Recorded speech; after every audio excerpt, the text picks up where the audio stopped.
Double Edge!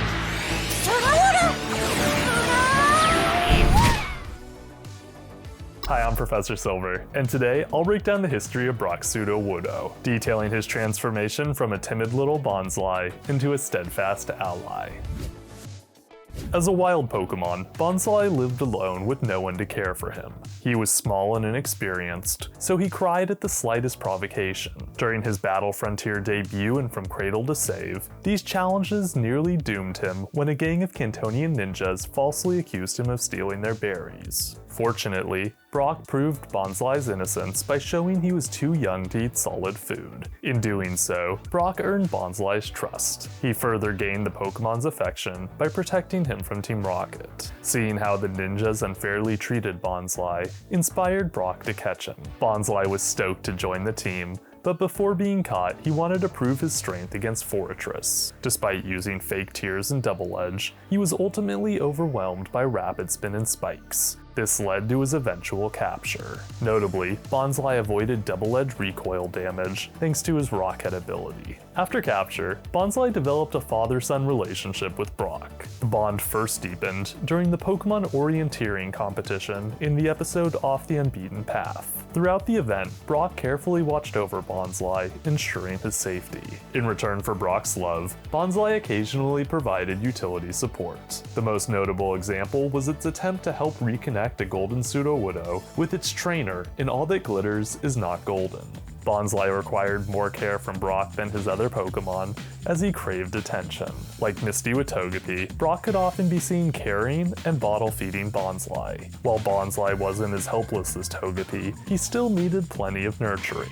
To get Brock's attention, Bonsly often put on a show with fake tears. In spite of the extra effort Bonsly required, Brock truly loved the Bonsly Pokemon. By raising Bonsly, Brock affirmed his natural talent as a breeder, employing everything he had learned and studied throughout his adventures. Caring for Bonsly also returned Brock to his past as a Rock-type gym leader. Even though he had caught several Pokemon in his adventures with Ash, Bonsly was his first Rock-type. The bond between Brock and Bonsly was strong, but often amusingly possessive. Bonsly grew jealous when Brock flirted with girls and used Double Edge to express his frustration. He didn't want to share his dad with anyone, even hot girls. For what it's worth, Brock seemed unfazed by Bonsly's antics. It's likely that he was already used to being blocked by Misty and Max. Ironically, Bonsly's cuteness made him a bait magnet. In the episode What I Did for Love, he charmed the coordinator Yuma, prompting Brock to enter the Gardenia town contest. Bonsly advanced him through the appeals using fake tears, playful intensity, knowledge of catch, and flail juggling. In addition to the contest, Bonsly also soared in the episode King and Queen for a Day. During the adventure, he got separated from Brock, starred in a drama, and fought Mime Jr. In their fight, he swapped Double Edge for Mimic, flailed through Tickle, and teeter danced. He cried during the skirmish, but his resilience showcased his potential as a battler. Bonsly's battling potential grew in Diamond and Pearl. As the only Pokemon Brock brought to Sinnoh, he matured quickly, eating solid food and learning Mimic in a Staravia is Born. Using Mimic, he defeated Jesse's Dustox with Gust, and helped free flying types from Team Rocket. Witnessing Starly evolve amid all the excitement sparked his curiosity about evolution. This curiosity materialized in the episode Leave It to Bracco, when he evolved into Sudowoodo. Mimic made the transformation possible, but it was driven by Bonsly's need to free Brock and a wild Nuzleaf from Team Rocket. The evolution marked his growth from a crybaby into a mature and responsible adult. After evolving, Sudowoodo comforted Nuzleaf and overcame his fear of water to battle James's Carnivine.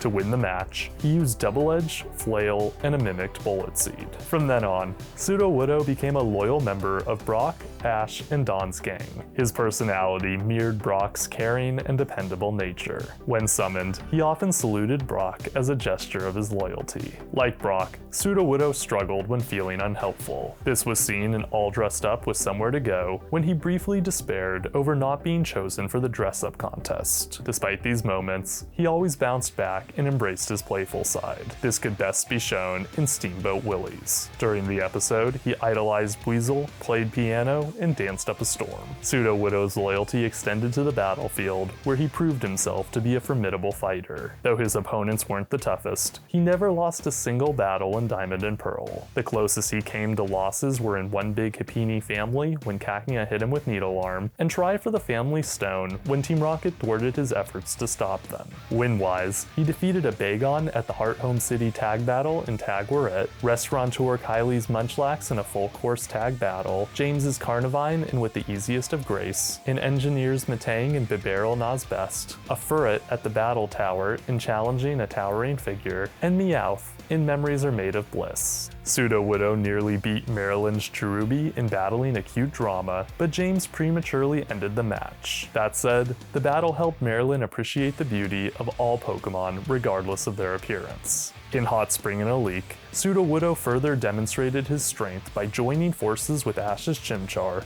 against Dawn's Piplup and Leona's Swinub. He evaded multiple attacks, landed Double Edge, and produced a double knockout with a mimicked Blizzard. Throughout some of Sudowoodo's other battles, he repelled Galactic Golbat in Saving the World from Ruins, and fought back villainous Scizor in Zoroark Master of Illusions. In addition, he helped train powerful Pokemon like Ash's Turtwig, Narissa's Dittos, and Ash's Infernape. He played a key role in Infernape mastering Flare Blitz. His dedication to supporting his friends made him indispensable. Besides battling, Sudowoodo also embraced a mentor role with Brock's Happiny. He acted as her protector and brother. Together, they built sandcastles, relaxed, snoozed, and bonded. In Frozen on Their Tracks, when Team Rocket bullied Happiny, Sudowoodo learned Hammer Arm and swiftly defeated them so as to protect his little sister from harm. Following the Sinnoh saga, Sudowoodo returned with Brock to Kanto in a Diamond and Pearl special episode. Life at the Pewter City Gym was an easy adjustment for the Pokemon, as he truly enjoyed playing with Brock's siblings, palling around with Lola's Meryl, and cheering during gym battles. When Nurse Joy came to inspect the gym on behalf of the Pokemon Inspection Agency, Sudowoodo battled her Chansey over the continued operation of the gym.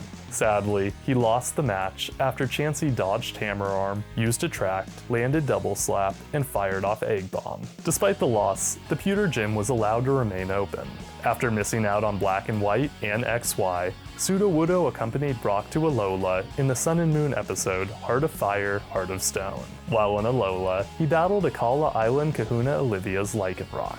He deflected Rock Slide, tanked Accelerock, and countered Double Team with Feint Attack, but Team Rocket disrupted the battle before it concluded. Sudowoodo got the last laugh, however, as he took revenge with a flurry of low kick attacks. Regrettably, Sudowoodo didn't return with Brock in Pokemon Journeys. Despite not being shown, we can assume he's living his best life alongside Brock, Brock's family, and Blissey. As that concludes Sudowoodo's history, let's get to his battle record.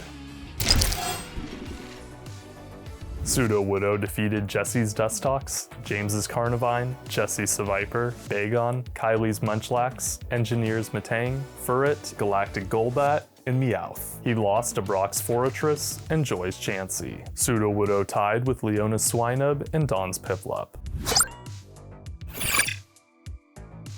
Move-wise, Sudowoodo used Double Edge, Fake Tears, Flail, Feint Attack, Hammer Arm, Low Kick, and Mimic. Although Sudowoodo isn't as iconic as Steelix or Krogunk, I love how he provided Brock the opportunity to prove himself as the world's best breeder. Brock's raising of Bonsly into a kind and mature adult perfectly exemplifies why he's both the best at what he does and why he'd make for great husband material. He instilled within Sudowoodo compassion, a desire to help others, and a love for battling. While I truly enjoyed Sudowoodo as a character and think he had some hilarious scenes, I wish he was given more character development. Seeing him befriend Weasel, train more of Ash's Pokemon, and bond more with Happiny would have helped show how far he had come since his days as a Bonsly. On that note, class is adjourned. I'm Professor Silver. Until next time, catch you later.